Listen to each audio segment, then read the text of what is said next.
I'm very, very excited to be here. This is my first time in Bulgaria. It's only my second time to Europe. My name is Justin. I'll talk more about myself, I'm sure, later. But I'm here to talk about JavaScript testing. Now, ostensibly, the name of this talk is JavaScript Testing Tactics. But really, I think what this talk is how my JavaScript tests tend to differ from what you'd find in a README or a tutorial or a 101 lesson on testing. I've been practicing JavaScript testing for over 3 years now, and I've been basically making it the focus of my free time and my open source contributions to find a way to make testing more delightful for JavaScript. And as a result, I've deviated from what I think is considered normal, but it also means that I can give you advice about specific situations that you're bound to run into in JavaScript that you might not run into in other language that makes testing difficult. So a little bit of background to the extent that it's necessary before we dive in.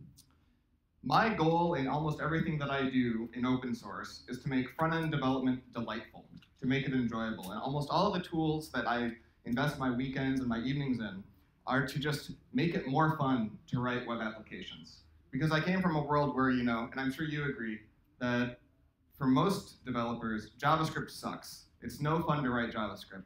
But in the last couple of years, debugging tools have come along a long way. Testing tools, obviously, workflow, productivity tools, and now we're finding that it wasn't really the language's fault per se, it was more the ecosystem, the environment, and the fact that it was treated like a second-class citizen.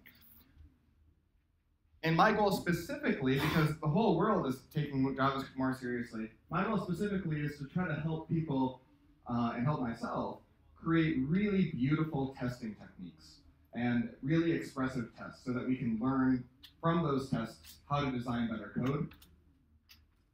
Also to discover when testing is valuable and when it's not valuable. I don't always practice test-driven development. I don't always test my JavaScript. When something becomes rote, it probably isn't providing a lot of value, so I'll discard it. Also, for the purpose of today's talk, it's important to know that I'm using a framework called Jasmine. I'll introduce a little bit of that. Quick show of hands, and I hate asking people to raise their hands. Who's heard of Jasmine before? Roughly half the room, okay. Well, good news for the people who haven't heard of Jasmine is I use it drastically differently than anyone else.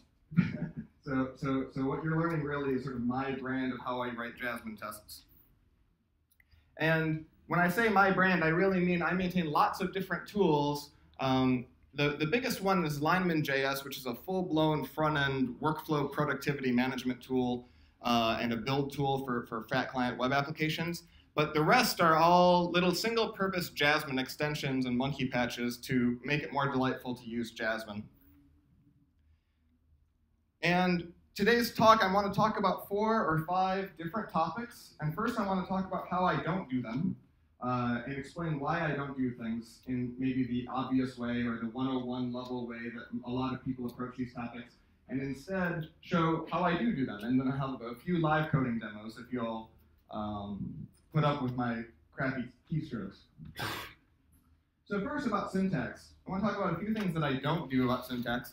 The first is that I don't use Jasmine's RSpec-like domain-specific language. I don't write before each and it.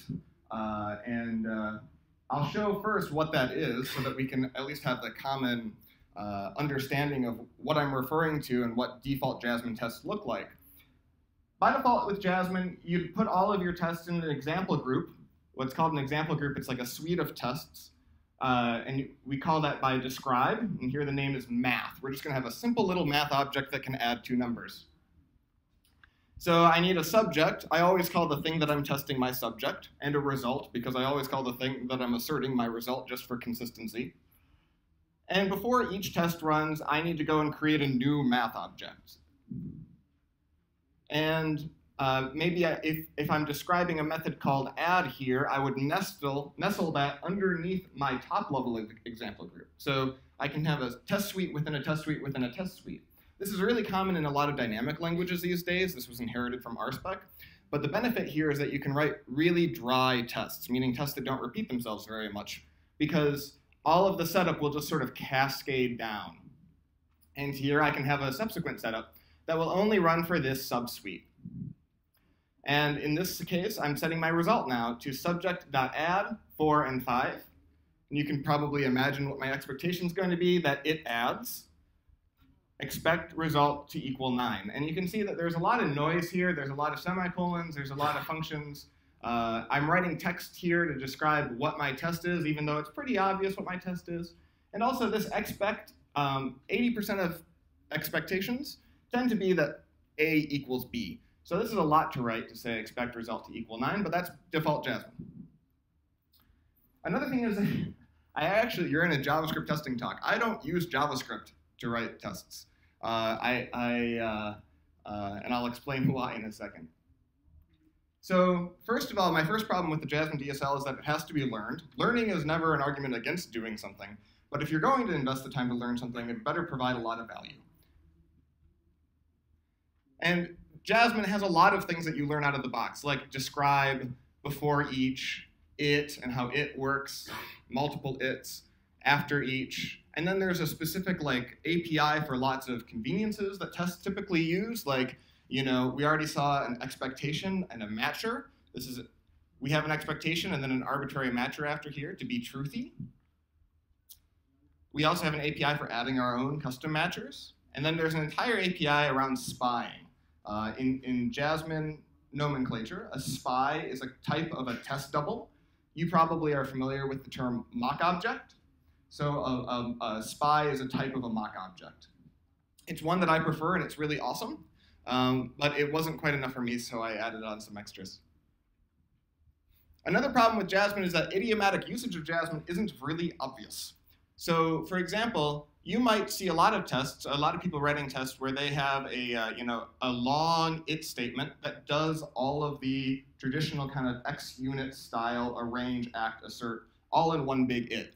So I might see somebody instantiate a new subject called new thing, and then find a result, say subject, do stuff, and then make an assertion against that result, say expect the result.success to be true, and then they might have subsequent assertions as well and stack it up with multiple assertions. So like expect result.message to be yay.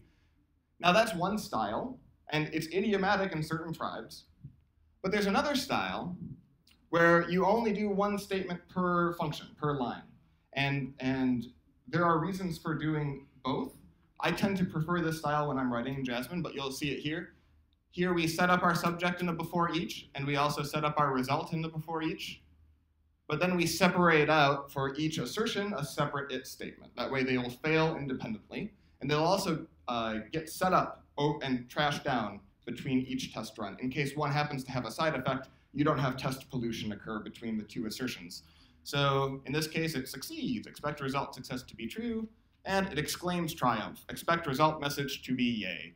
So I've broken it up more here. It's actually longer than it was before, but I think it's more clear. And the problem is that if you write in this style, it becomes very, very verbose.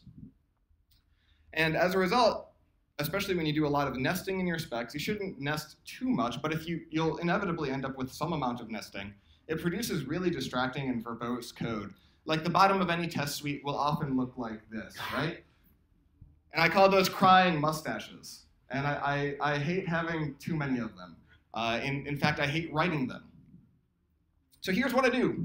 What I do about syntax is, first of all, I write my specs in CoffeeScript. Raise your hand if you've ever heard of CoffeeScript. Excellent. Raise your hand if you hate CoffeeScript. All right. Now, of the people who hate CoffeeScript, who's used CoffeeScript? Okay, about half the people who hate CoffeeScript have used it, and I don't expect that I'll be able to sell you on it. But it's worked out really well for me and my team and the people that I pair with. So far, I'm batting 1,000 on converting the people that I actually work with every day, that it's a great thing. And I'm going to show you really briefly, this is also an embedded CoffeeScript 101 tutorial because all the stuff that I'm going to be doing is in CoffeeScript. So take this example. This is the same math example that we had before. And this is what it looks like with CoffeeScript. So we lost about 30% of the weight. And you can see that it's the same sort of stuff, but less ceremony, more focus on the 3 lines that really matter. I have a subject, a result, and an expectation. And when I say those ones really matter, that's the sort of pattern of every test. Every test typically has a given, when I do this, then I expect this. And so the RSpec syntax, the Jasmine DSL, they use fancy words like before each and it. RSpec also has one called let that really is more of a given, but they create this arbitrary other language that everyone has to learn and then understand and internalize, when we actually have this natural language that everyone understands, given, when, and then.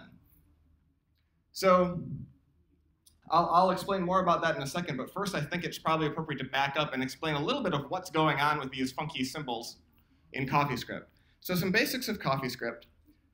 And fear not, because it's just JavaScript, it doesn't add anything really to the language. It compiles down to JavaScript that's very readable. It's really just a syntax declutterer for my purposes. But if you have this JavaScript function here and its name is add, you have to write var here and you have to write function here. And you also need curly braces and you need semicolons at the end of every line. And you also need to write a return statement. CoffeeScript gets rid of all of those things that I just mentioned because I can just write this. It will insert the var for me because it's repetitive. It will insert function for me. I don't need curly braces because it's white space aware. And so this indentation it knows means it's part of the block that's getting passed. And then in CoffeeScript, everything is an expression, meaning that A plus B will just be implicitly returned at the end of the function. So it's much lighter.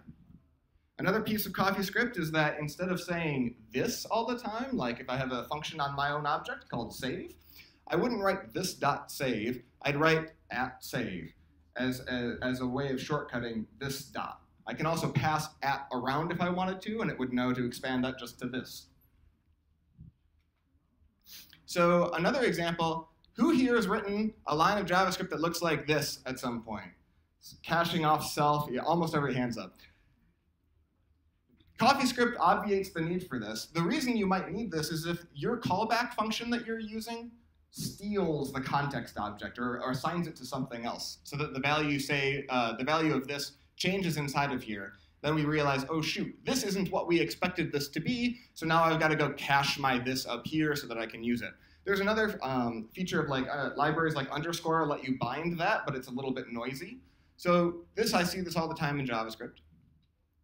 Well, in CoffeeScript, you get this special little type of function declaration with an equal sign instead of a dash. And what that will do is it'll bind this for you so that the function will always have the value of this that was part of the parent. So JavaScript has lexical scoping. Whenever you use this, it's sort of like you're retaining lexical scope even for this object. It's tremendously handy, especially when you're working with third-party APIs that steal the value of this frequently. This is a confusing topic to explain because in my explanation I used the word this about 50 times, meaning 3 different things, so apologies. I call this a fat rocket because it's a fun name. So the skinny rockets I call rockets, and these I call fat rockets when I'm colloquially working. You'll probably hear me mention that while we're coding. The other thing that I do is I use a separate DSL called Jasmine Given. I learned this from a dude named Jim Wyrick. He also lives in Ohio. Jim is a famous software developer in the Ruby community. He wrote Ruby Gems. He also wrote the tool Rake. So he's been incredibly influential. And he wrote a tool called RSpec Given for RSpec, and I've ported that to Jasmine, and this is what I use every day. And here's what it looks like. So before, my CoffeeScript tests looked like this, and after applying Jasmine Given, they look like that. So again, I've just cut in half again the size of this very basic test, and it's very, very readable, at least I hope it is.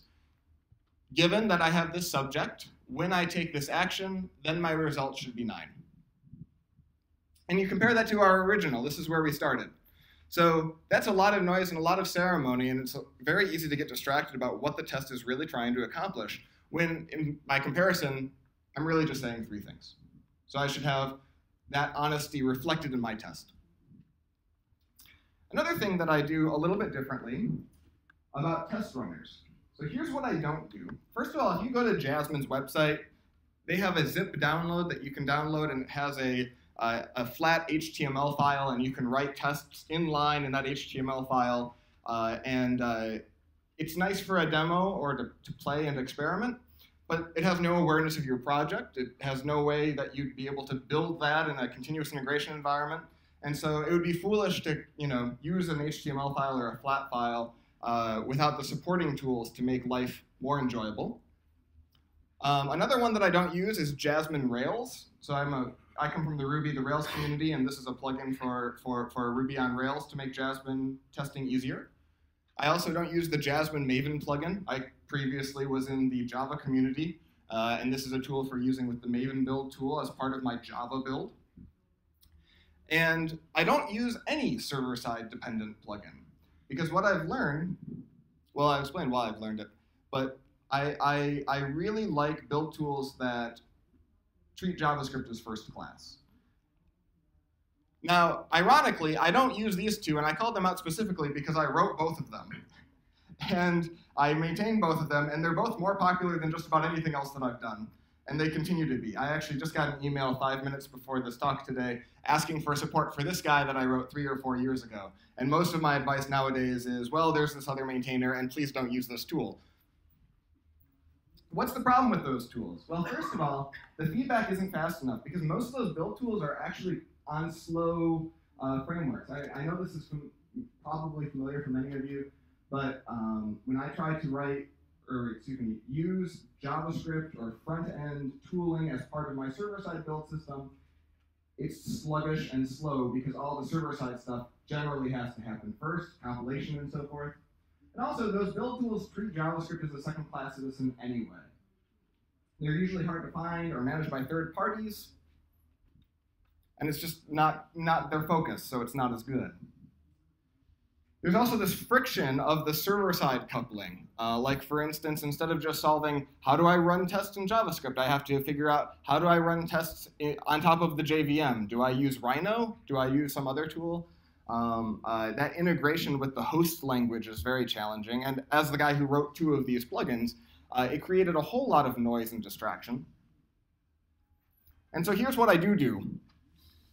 First of all, I use a tool called Testum these days as my runner. Testum is written by a fellow named Toby Ho, and it's a fantastically adaptable, it's Node.js based, so it runs in any host operating system.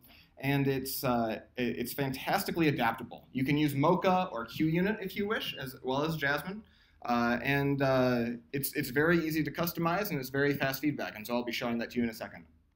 I use Lineman, which is the tool that I told you about earlier. That's a tool that we wrote at my company, TestDouble. And Lineman is a full-blown productivity tool that compiles all your JavaScript and CoffeeScript and concatenates it for you, ready to ship off to Testum for every time you save a file. And specifically, my goal is, I use these tools because my goal is, I want to run all of my tests, even if I've got thousands of tests, in under a second every time I save a file. And that's completely doable in JavaScript, especially if you write isolated unit tests. And it's something that's kind of shocking coming from a lot of server-side communities where it's very easy to write very integrated unit tests that might talk to file systems or talk to hundreds of objects. So I want to show that off to you. All right. So is everyone here familiar with the Fibonacci sequence? I wanted to pick a lighthearted, simple thing. So typically, I'm not a huge fan of, what would you say, maybe arbitrary test-driven development, little isolated examples. But I think that this might be helpful for just seeing this basic workflow of how I work. In general, test-driven, I will describe the thing before it exists. Hope everyone can see okay. I'm gonna make it a little bit bigger. All right, so describe Fibonacci.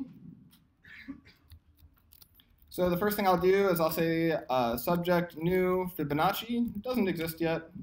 I'm also pretty sure I'm misspelling Fibonacci. That looks better.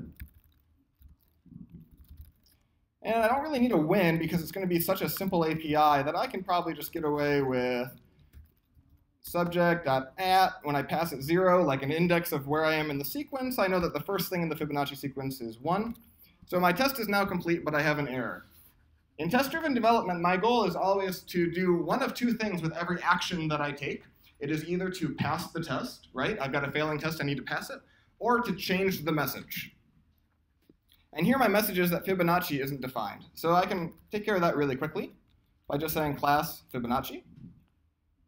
You might point out at this point that CoffeeScript doesn't have, or JavaScript doesn't have classes.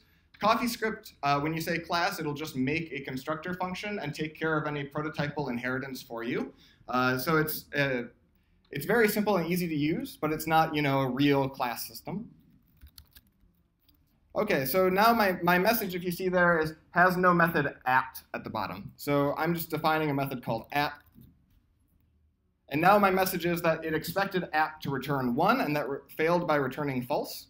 And in fact, part of Jasmine Given is that I've got these assertions. You can see clearly here. I'm not using an expect. I'm just simply, if I return exactly false from a then statement, the test will fail. And that's what's happening. The test is failing because this returned false. And if I want some extra insight into the failure, it will actually evaluate both sides of that comparison. So here on the left, it sees the expression and the expectation, and it's saying that the thing on the left was actually undefined, and undefined does not equal 1, of course. So I can fix that real easy, at 1, and then my test passes. So now I need to write a new test to force me to write some new behavior. Now I could say at sequence, the next sequence is also 1, but of course that's just going to pass. So that's not a terrifically valuable test. But I'll keep it because it's math, and who knows, maybe I'd break it. I know that the next thing here is 2, and that failed by returning false. So here I'm actually going to have to consider my parameter, so index. So maybe I could just say return 1 if index is less than 2, and otherwise return 2. And now I'm passing again. I apologize, the contrast on the screen is not really excellent. I'll try changing the color of this terminal. Is that worse or better? Worse, okay. Try basic? Yeah, good idea.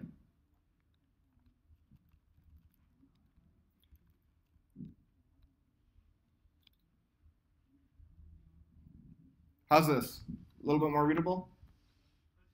All right. Okay, so my next test here, I'll say the third thing should be 3, because 1 plus 2 is 3. Okay, now I'm failing because I'm just returning 2, and so I can make that pass really easily by just returning the index. Of course, this is not done yet, and so the next sequence item, which is 2 plus 3 should equal 5, will of course fail, and now we really have to implement the function.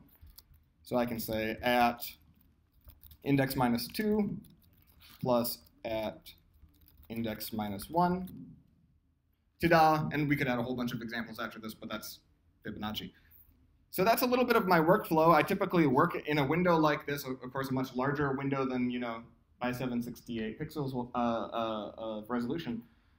But I'll have my runner on in the background. Every time I save a file, I'll see what happened, and I'll be able to, as a result of that very fast feedback loop, change the message and control sort of my the ups and downs and the iterations of my progress very, very tightly. And as a result, I can go a lot faster. I'll comment that out for now so it doesn't distract us in the future. And I'll go ahead and come back to the keynote. So another topic that's really important is how to handle Ajax and user interface events. Most of the JavaScript that we write is, of course, running in a browser and is probably building a web application that is primarily a user interface, right? And so Ajax, sending requests back to the server that controls the data, the security, and so forth, is a big part of what most people's JavaScript does. And UI events, handling click events and so forth that the user instigates, is another really big part. And so naturally, when learning about testing JavaScript, it's important to figure out how you're going to handle those two cases. But first, I'm going to talk about what I don't do. One thing I don't do is I don't start a fake server that then stubs and I can use to verify that a particular Ajax call took place. And it's a popular approach. There's a tool called Jasmine Ajax that'll let you do this. There's also a tool called Sinon, S-I-N-O-N, that provides a lot of different mocking and stubbing facilities as well as a fake server. I don't use it because it gives you so many options with no opinions. Another is I don't monkey patch the browser's XHR facilities, like overriding XML HTTP requests in the browser and then mocking it that layer at the boundary layer. And also I generally don't invoke code by triggering UI events. Like I wouldn't write a test that says and when some DOM element dot trigger click. So what's the problem with those things? Why don't I do them? First of all, those are all approaches that are a little bit too integrated, in my opinion, for unit tests. Unit tests, the purpose of writing a unit test, from my perspective, the value that I hope to get out of a unit test is design feedback. I want to be getting feedback that my objects are easy to use or difficult to use. And the way that I find that out is if my test is painful to write, my object is difficult to use. But in order to set up the framework where that feedback is valuable, I have to be very, very specific and controlled in how I write my tests. Another is, there's a phrase from a really, really fantastic book called Growing Object-Oriented Software, Guided by Test, by Nat Price and Steve Freeman. They're from London, part of the extreme programming community in London for a long time. And they say, only mock what you own. What they mean by this is that when you're writing a unit test, if you have some third-party dependency, don't mock that.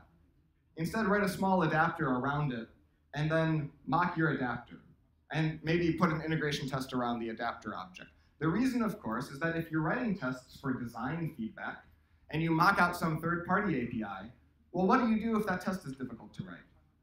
If that test is difficult to write, you can't change the third-party API, and so that design feedback is really just kind of, hitting yourself over and over again saying, this is hard to mock, this is hard to use.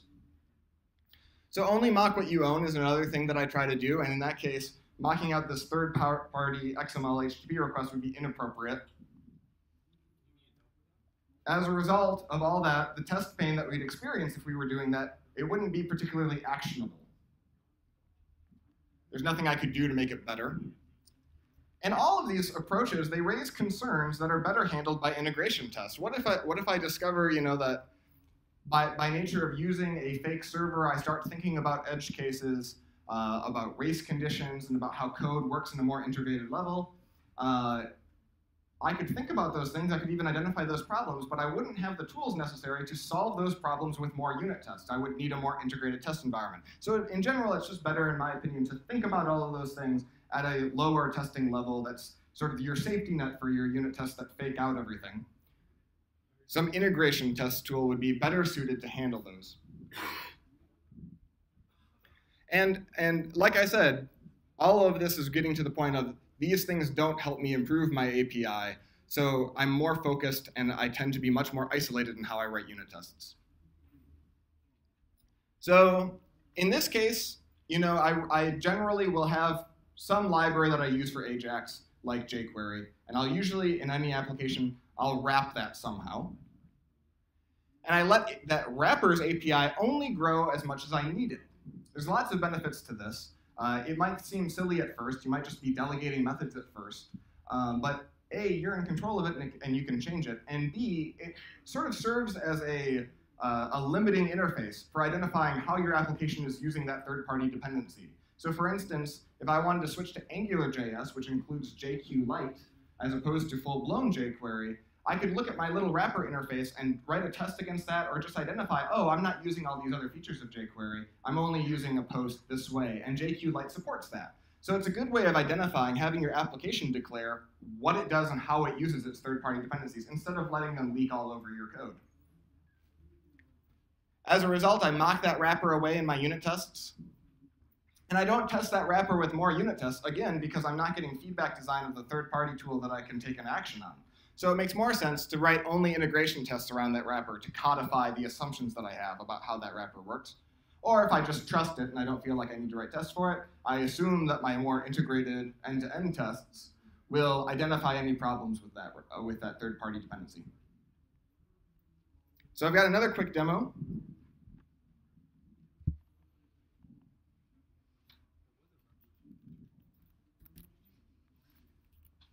So here I'm going to describe a new object. Intentionally, I'm trying to think of an object that would require saving something and pushing back maybe a post request to a server. Obviously, server doesn't exist. This is just a unit test. But I'm imagining like a library object. And maybe I'd say subject is a new library. When I get nervous, I make all sorts of typing mistakes, so excuse me. And what would I say? I said save, right? So maybe describe a save function. And I imagine something when I call save. Maybe with a library, I'd have a book. Well, that means I need a book. So I'll define a book here, book.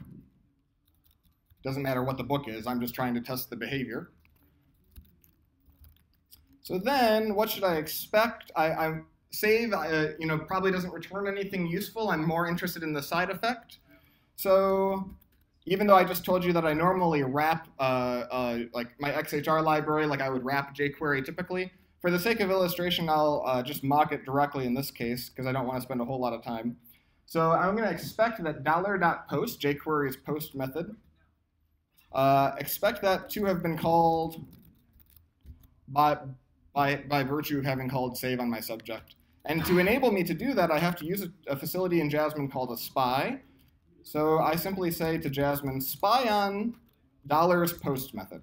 And that will replace the real jQuery.post with an artificial one, only so long as that test runs. As soon as that test exits, Jasmine will replace $.post back with the real function again. That's why I had to refer to it with the string, so Jasmine knows to give it back at the end of the test. So I should probably have a lot of test failures, right? First of all, library isn't defined, so if I define a library here, I should be able to change the message. And now it's complaining that library has no save method. Okay, excellent. And now the message changed again. It says expected the post to have been called. And I can probably make quick work of that. Good. So obviously this code isn't working. The test is suggesting that it's being passed a book and that book should be getting saved. But all I've so far asserted is that I'm calling post. So I need to be much more specific in my test. And the way that I do that is I'm going to be more specific with this matcher, this assertion. Step one of that is I'm going to say to have been called with. I'm going to pass the arguments that I expect it to be called with. So I happen to know the post API, the method signature is first a URL, and then an object, and then a callback function typically. Excuse me. And so here I'm expecting it to be submitted to the URI books, past the book, and any function. I don't really care right now quite yet about what that callback function does. So now I run it, and I should get lots of interesting failures, lots and lots of gobbledygook down there. But I know really quickly how I could fix it. I'll push it to books. I need to take now the book as an argument. Still not done. I need to pass some function, any function. So just here's an arbitrary function, and now that's passing. Now I still haven't specified all the behavior that I want because I probably want that callback to do something. Like for instance, maybe I want it to flash a message on the screen that your book was saved.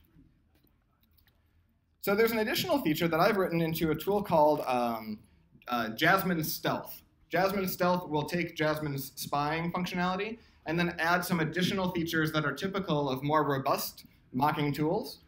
It'll kind of sprinkle those onto the spy objects. One such feature is called an argument captor, and I can grab it by calling jasmine.captor.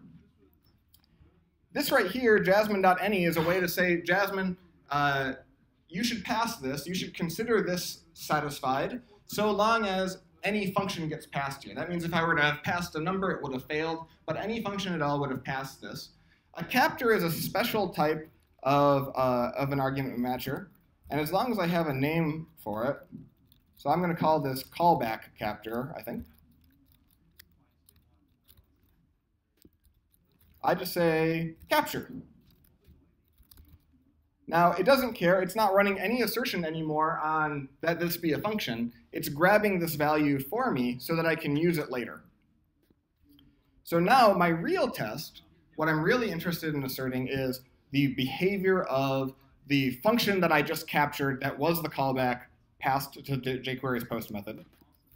And I can write additional tests around this discretely. So instead of writing an asynchronous test for my asynchronous code, I can write a synchronous test for my asynchronous code, which makes it a much clearer story to whoever's reading the test. So in this case, I can write, save callback. You might see these like little squigglies that I'm using and stuff. I use a pound symbol to indicate an instance method on an object. I would use a dot, a period symbol to indicate a static function that exists globally. and I use a tilde to indicate some anonymous function. So here I've got a save callback, and maybe all I want to make sure is that a Flash object gets called. So when I call, that callback captures value, which we know to be a function, maybe with a message. Maybe that's what the server returns, so I need a message. Then what should happen? Maybe let's pretend we have a global Flash that displays things. I'll say expect flash.set to have been called with message. Real simple stuff. OK, so that failed, probably because Flash is not a real thing yet. It doesn't actually exist. So I'm going to spy on Flash set. And again, now the message is that Flash isn't defined, so I have to define some global Flash object. I'll do that here. So there's Flash, and there's a set method. So now it's saying it expected set to have been called with foo, but it was never called. That means that I'm all ready to actually start writing new production code. So I'm going to remove the parentheses here because this is going to become a multi-line statement. The argument we just discovered was message, and I'm going to call flash.setMessage. And now my test passes. It says that I only have one test here, but obviously anyone reading the test is going to see several assertions are taking place. For instance, it's still required that this be books and that the book get passed. If I were to change this, I can always assert that by looking at the failure, right? But that's an example of how I might test an Ajax or an asynchronous operation in JavaScript, which is typically viewed as very challenging because we think of all the complexity of asynchronous code. So let's talk more specifically about async, because it's much more common in JavaScript than it is in a lot of our host server-side environments.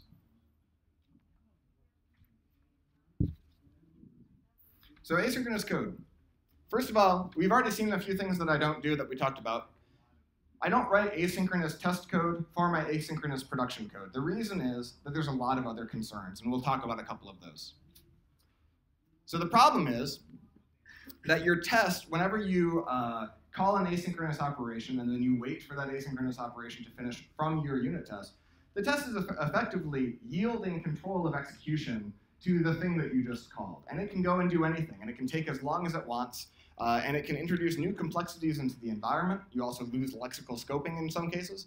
And so your unit test that's supposed to be laser focused on the behavior that's putting under test is actually yielding a lot of that control and introducing ambiguity into what's actually happening while the test runs.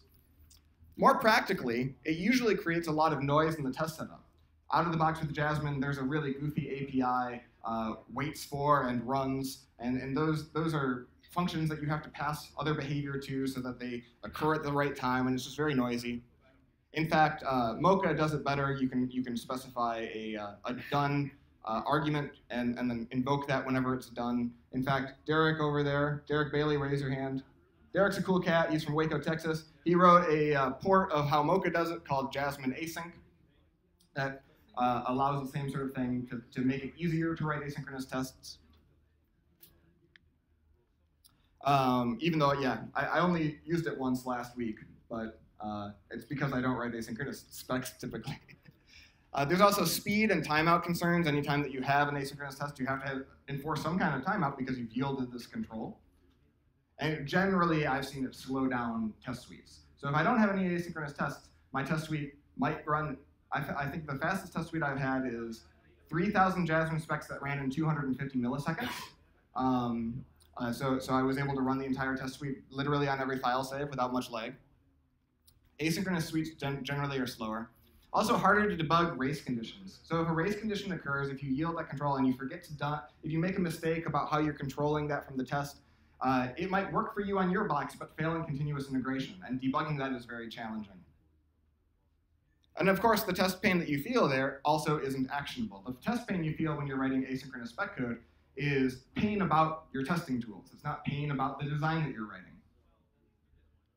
So what I do instead is I only write async APIs when they're actually useful. Typically, when I write a new API and it is an asynchronous operation or it receives a function as an argument, I only do that when something significant that actually is asynchronous, like a network request, is going to take place. I don't write async APIs just for fun. But I think because it's become popular, a lot of people tend to do that. I extract callbacks out of the application code and into mix-ins or decorators or something else that has that asynchronous behavior. That way, the application code I write can be very synchronous, can be simple functions, but maybe the thing that consumes, say, for example, a view object, maybe that adds some asynchronous behavior at runtime by controlling and hosting and instantiating it. That way, then, whatever that asynchronous operation is, maybe it's like a digest that renders every so often, that can be tested in an integrated way, totally separately from the individual application code. One of the themes of test-driven development of my practice is it should always be forcing me to write smaller and smaller units and more focused and more discrete units. Because if that's what you end up with, hopefully that's more maintainable, hopefully it's more clear. Certainly it would adhere to the single responsibility principle. But the reason that that comes about is that it's easier to test that way. And by being easy to test, what you're really saying is that this code is easy to use. And easy to use code is generally better. Another strategy is to take advantage of promise APIs. If you're not familiar with promises, I encourage you to go Google promise API JavaScript and understand how promises work. But it's a way to kind of escape callback hell in a more controlled way. And I use Jasmine Stealth and capturing when I need to discretely test callback functions. And Jasmine Stealth is a tool you can just hopefully Google for. It's on my GitHub. All right, let's talk about the DOM. We're making, I think, pretty good time so far, despite our late start. Here are some things that I don't do with the DOM. So the DOM, if you're not familiar with that as an acronym, document object model, typically it's used to refer to anything that's like a living, breathing HTML element that lives inside of the page. One of the things that I don't do is I don't just say, screw this, and say I don't write tests against the DOM. I think a lot of people, probably about 50% or more of the people that I have worked with that even practice JavaScript testing and even practice it rigorously will say, well, we don't test the UI stuff because that's too hard or it's too noisy or the test feedback isn't valuable. Hearing them say that it's too hard, it's probably not actually too hard. They probably just don't have the best tools. Hearing that it's too noisy, again, is probably a testing tool problem. Hearing that the feedback isn't valuable, that's a legitimate concern. And sometimes, in my experience, testing UI code that interacts with the DOM is very valuable, and sometimes the feedback is less valuable. And I don't. Another thing I don't do with the DOM is I don't use HTML fixture files. I don't try to go to my website, capture all the HTML, and then provide that to my test as some extra file that gets loaded into the test, which is a very common pattern even among unit tests and JavaScript testing. So why don't I test DOM interactions? Or excuse me, why don't I not test DOM interactions? What's a reason to test DOM interactions, I guess, to reduce the amount of negatives in that sentence? First of all, most of the JavaScript on the web is user interface code. So saying that you're not going to test your UI dramatically decreases the test coverage that you're probably going to have if you punt on all UI tests. And as a result, once you have low coverage, the value, the refactor safety value of unit tests drastically decreases. And it's not a proportional linear relationship between refactorability and code coverage as a proportion of the code base. If I have 95% code coverage and a good solid test suite, then I can be very confident that my refactor operations, my changes to the code are safe. But if I have only, say, 70% code coverage of my code base, I have very, very little confidence that any change that I'm going to make is safe. It doesn't have to be 10%, 20% before it's not valuable. It really, in order to have that refactor comfort zone, that safety net for my unit tests, I need extremely high coverage, typically in my experience. Another side effect of not testing DOM code because it's too hard is you'll probably end up writing more DOM code. Developers are lazy. We try to do the easiest thing usually to make something work. And if we have this sector of our application that we know we don't have to write tests for and worry about all that, we'll write more code there. So we'll end up writing more code that interacts with the DOM directly as a result of the fact that we know we can get away with not writing tests for it. Maybe at a personal level, you wouldn't succumb to that, but I've seen lots and lots of teams use that as sort of a kind of natural guiding excuse to write even more spaghetti JavaScript. And finally, it hampers outside-in test-driven development. So if you practice test-driven development with isolated unit tests, I implore you to really reflect on what your motivation is. Like I said earlier, my motivation is design feedback. I don't expect my isolated unit test to provide me with a lot of regression value. Anything that you could do can only really have one top priority. My top priority is learning about my design and creating modular, flexible designs. I don't think about the regression value of my unit tests. I rely on that with the second test suite. That's an end-to-end test suite.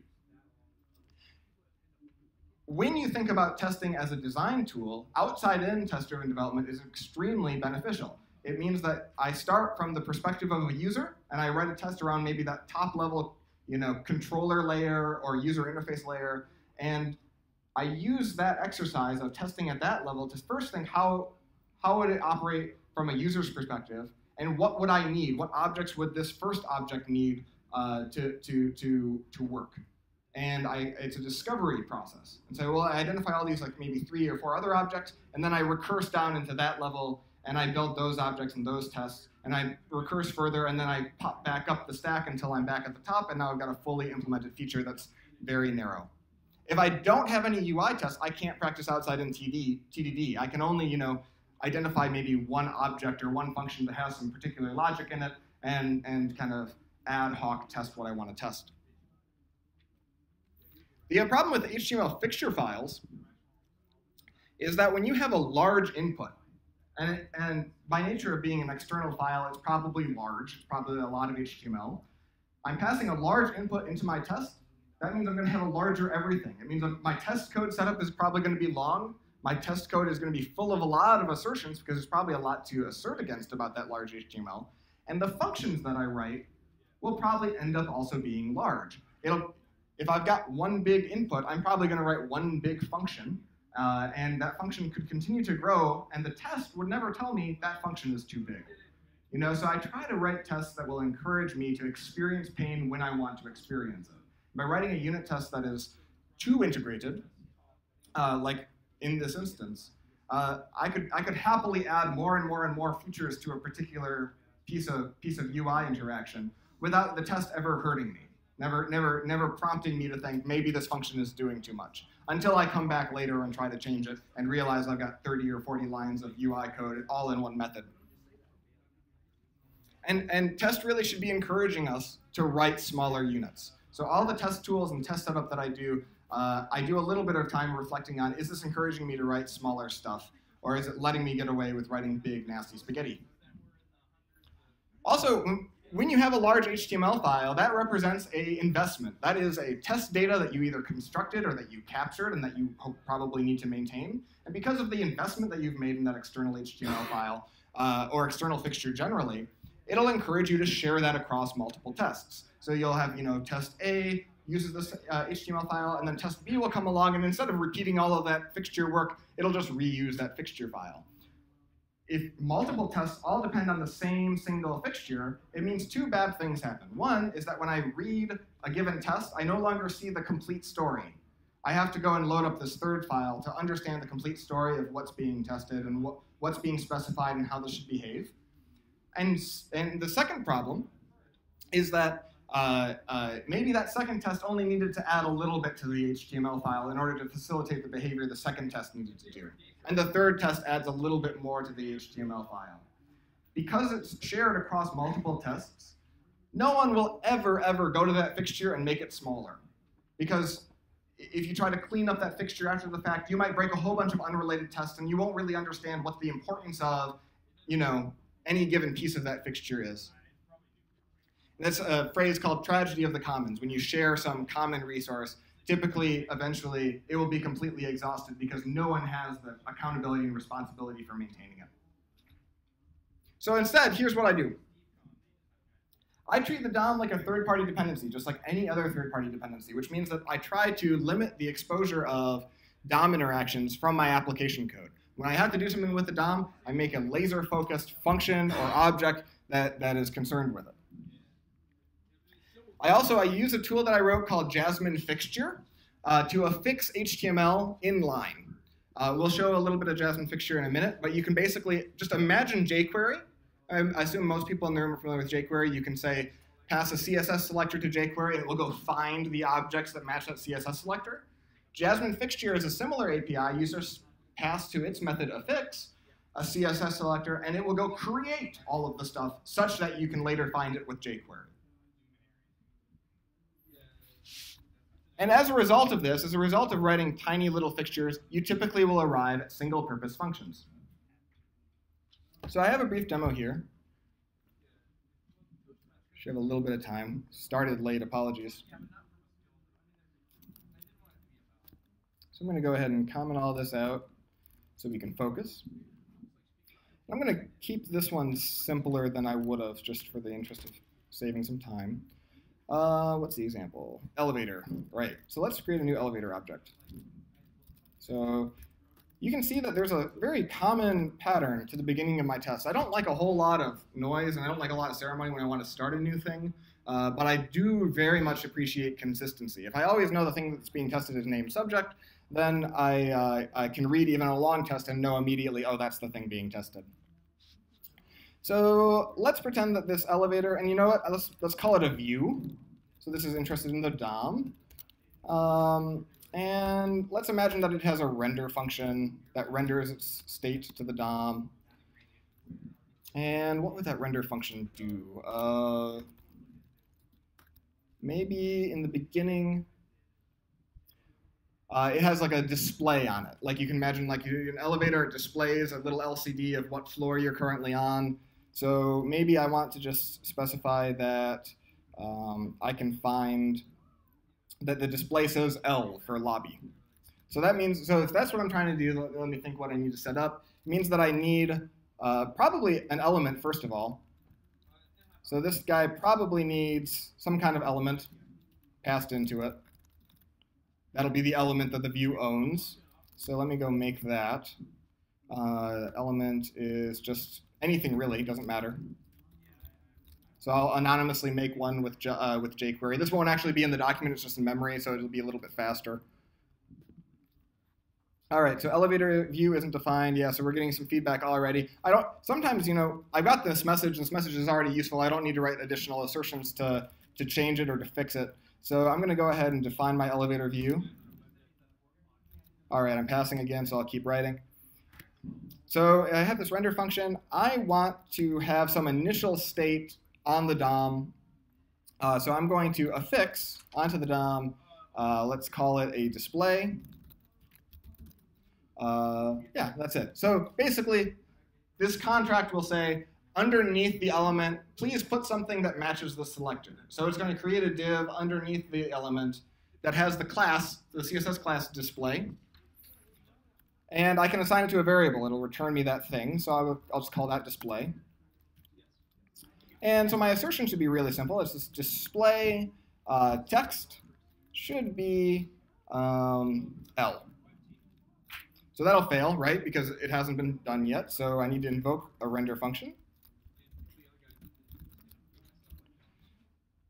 And it has no method render. So now we get to write some production code again. OK? And fix that message, but now it's saying that it doesn't have an L.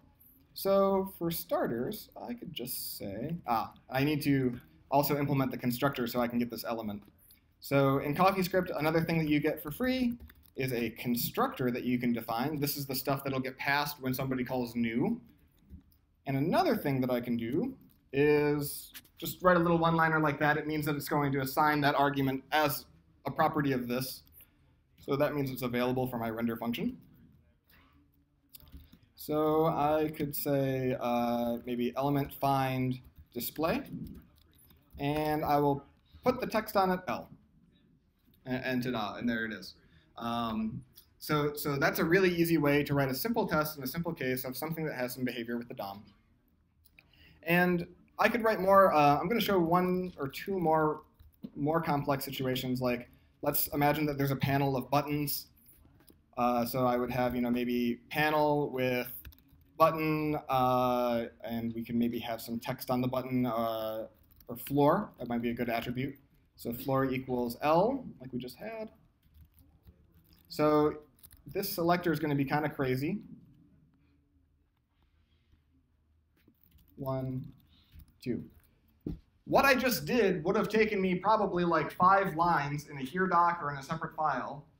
But because of how concise CSS selectors are, what will actually get injected into the page at this point is underneath that element, there will be a div called panel. And then because I used white space here, underneath that element, there will be at least a div called with the class button and with the attribute floor set to the string L. And this plus indicates here that I want a new sibling of that element. And so underneath panel, there will actually be 3 button divs. And let's say just arbitrarily that I want the floor 2 to be illuminated, like they clicked on floor 2. So I could say panel dot find floor 2. And that should have the class illuminated. So that should fail, obviously, and I can implement that very quickly here. So I want to find panel floor equals 2. And I could be more specific if I wanted to be. This is all actually in the DOM, so I can, be as specific as I care. And I want not to set the text, but I want to say has class illuminated. Uh-oh. Oh, yes, thank you. Has class is the assertion. And there we go, and it passes. So I'm not going to invest the time because I worry that we'd go over because it would probably take me 10 minutes to walk through it. But if I had a third example here, you would get test pain. You'll start experiencing test pain very rapidly. Because what we'd see is we'd have 3 givens, 3 thens, maybe lots of thens at the bottom. And that's an experience that we might not feel if we were using an external HTML fixture. But it's what that pain tells me is I really shouldn't just have one render function. I should probably have, a render display function and a render panel button, or render panel function, and separate those so that I could write really tiny, nice, digestible tests against them. Ultimately, where I typically end up, or where I would have ended up in this pattern, scroll down to like my solution. Let's see if I can find. Just as an illustration of where somebody might end up, I ended up with, last night when I was playing with this, a superclass. And what this superclass does is it defines the render function. The child class no longer cares about it.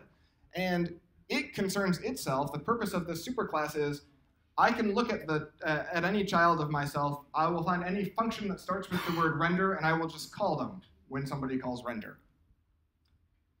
So that's some underscore foo, but I chain it, I find the functions, I collect them, and I invoke them. And that lets my elevator view be very focused. I render a display, I render a door, I render a panel. I could add another test and have a nice, small, easy test against it. And because I end up with lots of functions, I can always extract those only to the extent that they are, useful to multiple things. Whereas, if I only had one really large function and some piece of the behavior was useful, I'd have to, at that point, after I already had a big thing, figure out how to extract it or whether to take the hit and duplicate it. So that's a little bit about my style with DOM testing.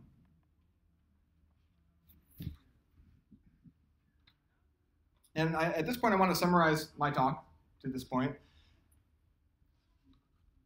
Just reading the slide, practicing test-driven development in JavaScript for many years at this point, it's taught me how to write better code. I've learned a lot about what good code smells like and tastes like and feels like in my gut. And so as a result of that, a lot of times test-driven development for me at this point in my journey feels very rote, and I kind of already know where I'm going to end up. And I know that if I don't write tests, it's probably not a big deal, so long as I'm writing code that resembles what it would have if I had done the testing. And I say that sort of as a caveat to all this, that I'm here to talk about this because it's an incredibly valuable journey to go on.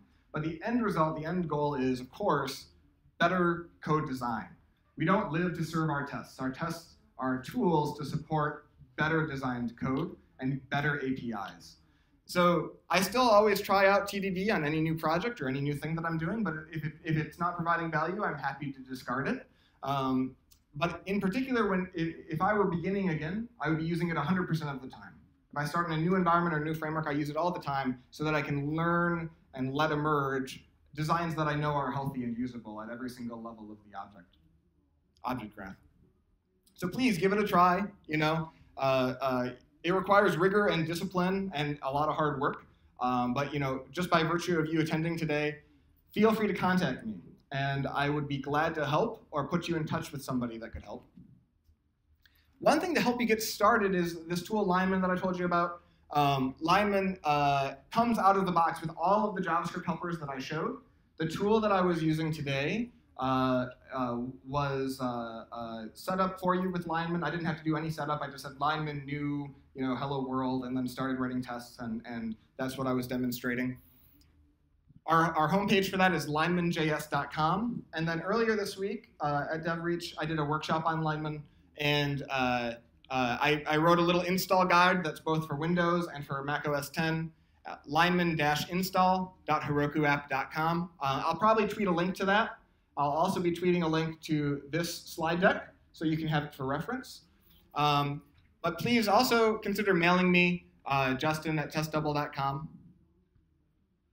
And that's me, right? So my name's Justin Searles. I'm really, really glad that you had me here today. I'm honored to be here. Had a really good time. Please, if you use Twitter, follow me on Twitter. Send me a message. Tell me how terrible or how good I did.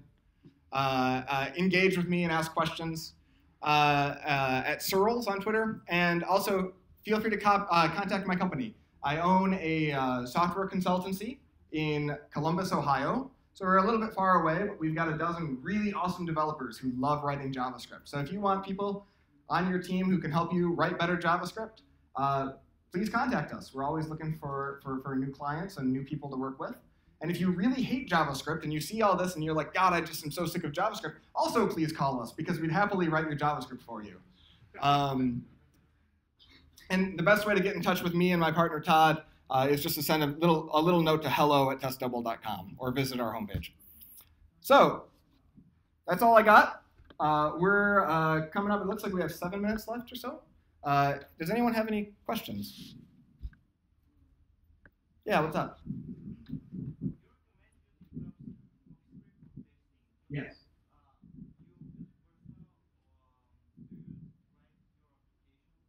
So the question was, I talked today about recommending CoffeeScript as the language I write tests in, but do I write CoffeeScript for my application code? The answer to that is, when I'm in control of the situation, yes.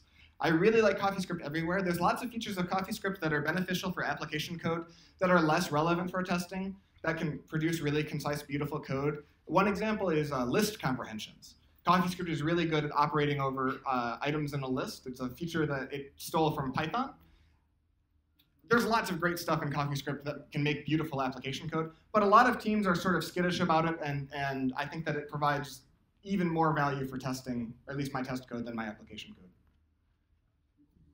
What do you use for integration for testing? Excellent. So a question about integration testing.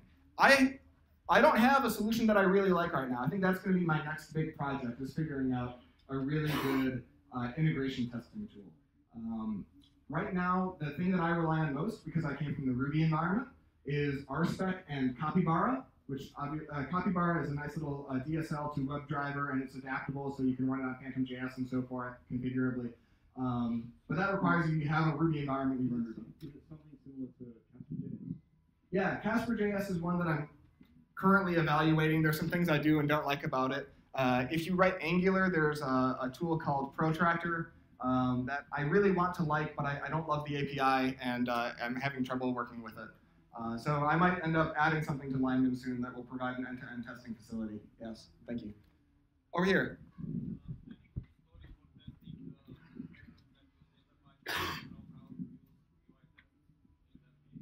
Yeah, that's a great question. Typically, most applications, so first of all, the question was how to write tests around data binding. My answer to that, the general answer would be that most application frameworks for a JavaScript try to remove a lot of the drudgery of the DOM interactions for you. So I would recommend against testing what the framework is doing. The framework in a lot of cases is taking that job off of your plate. And when I think about what I am testing, I typically will try to write tests of my application code such that they're completely symmetrical. So the framework, by saying like, here, you extend this view object, go and implement a view, what I try to test in that view is only the lines that I am specifying, only how I am different or how I'm using the framework, not the actual end-to-end behavior of what the framework is doing. So if, for instance, if the framework offers me model binding to the view, I'll just trust that that's working, and I'll verify only, that I specified what I want to be bound, which hopefully looks more like configuration than code. Hopefully that helps you answer your questions on that.